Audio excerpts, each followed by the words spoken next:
করে, মানুষের ইজ্জত লুণ্ঠন করে, দর্শনের সেঞ্চুরি পালন করে, আল্লাহ তাআলা লানত তাদের করে আসে এবং আল্লাহ তাদের থেকে ক্ষমতা কেড়ে নেয়।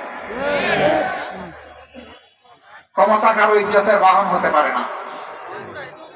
ইজ্জতের বাহন হবে আপনার সৎ চরিত্র, আমানতদারিতা, মানবিক মূল্যবোধ। এই জন্য আল্লাহ বলছেন, তুইজ্জু মান তাশা ওয়া তুযিল্লু মান তাশা বিয়াদিকাল খায়র। সমস্ত কল্যাণ অকল্যাণ, ভালো মন্দ, ইজ্জত বেইজ্জতি সবকিছু আল্লাহর হাতে। ইন্নাকা আলা কুল্লি শাইইন কাদির। সম্মানিত ভাইয়েরা, আমরা ধৈর্য ধরেছি, ধৈর্য আরো ধরব ইনশাআল্লাহ। এই দেশকে আমরা ভালোবাসি, দেশের মানুষকে ভালোবাসি। ওরা তো সব শেষ করে গেছে।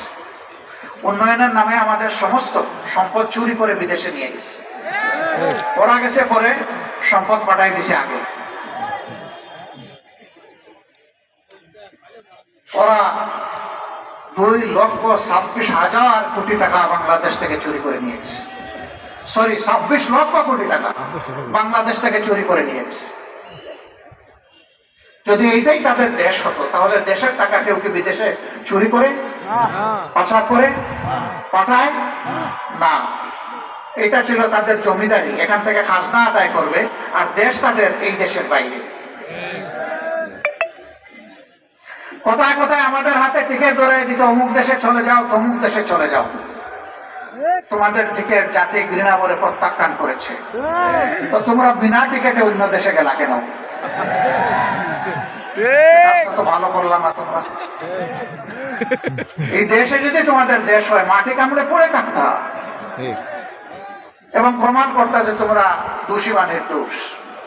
তা তো পারলা না, কারণ পাপের বোঝা যখন ভারী হয়, জাহাজ যখন ভরে যায়, তখন আর দেশের মানুষকে বিশ্বাস করতে পারে না। তাই হয়েছে। আমরা পিছনকে পিছনেই ফেলে দিতে চাই, এখন জাতি সামনে আগাতে চায়।